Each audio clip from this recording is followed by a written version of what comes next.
team. This is Unit 2, Lesson 5, 3rd grade math for Tuesday, August 27th.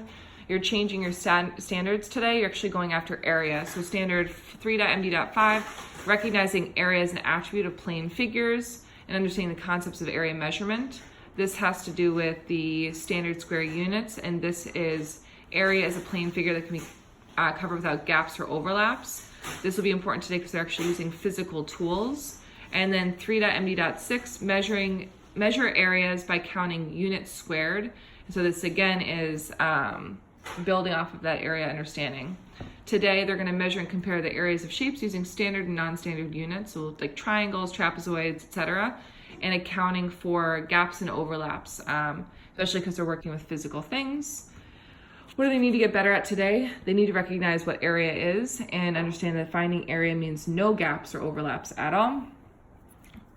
This is your definition of the day. Area is the amount of flat space that an object takes up, and we measure area in square units. This comes from a note right here that you need to make sure that you internalize.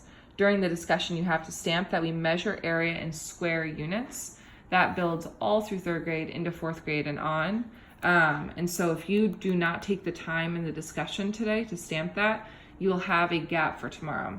And the how key point is we find area by counting the total tiles of objects that takes to cover a shape with no gaps or overlaps. Again, that's because of the tiles.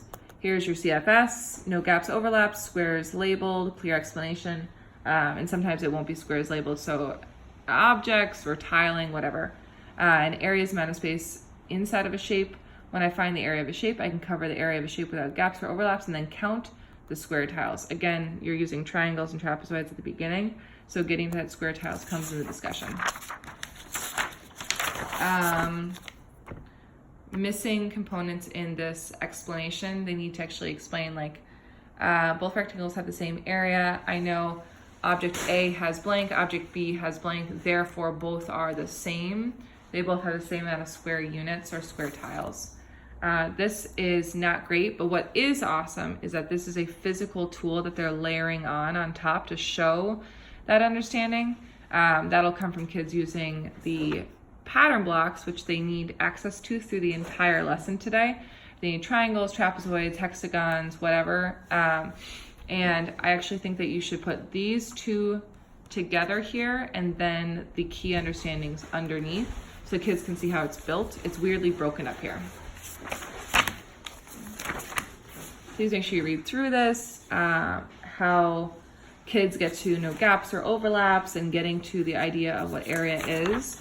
You teach the intro to new material, they get into the workshop, you're looking for that procedural and conceptual lab, checks for understanding, mid-workshop interruption, I noticed that so-and-so is doing amazing at blah, blah, blah, blah, blah, and then you finish your workshop.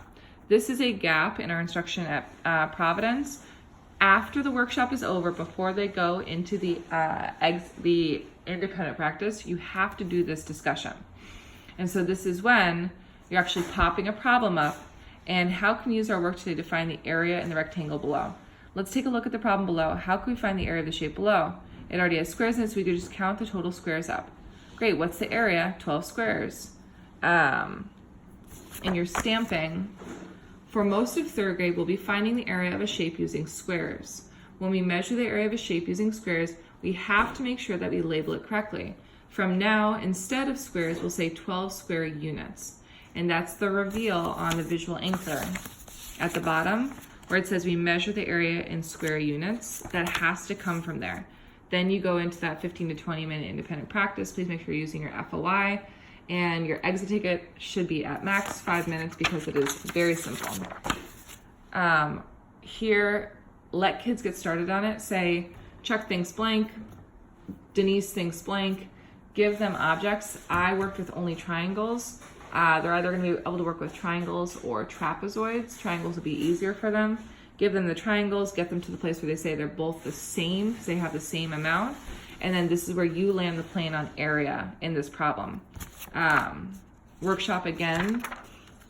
And then this is the discussion part. Discussion is cut off at the top, but this is where you land the plane on. How can we use, this is going to be square units. It has to be built in before they get to this independent practice. Again, back side, this is where the square unit understanding comes from all through third grade.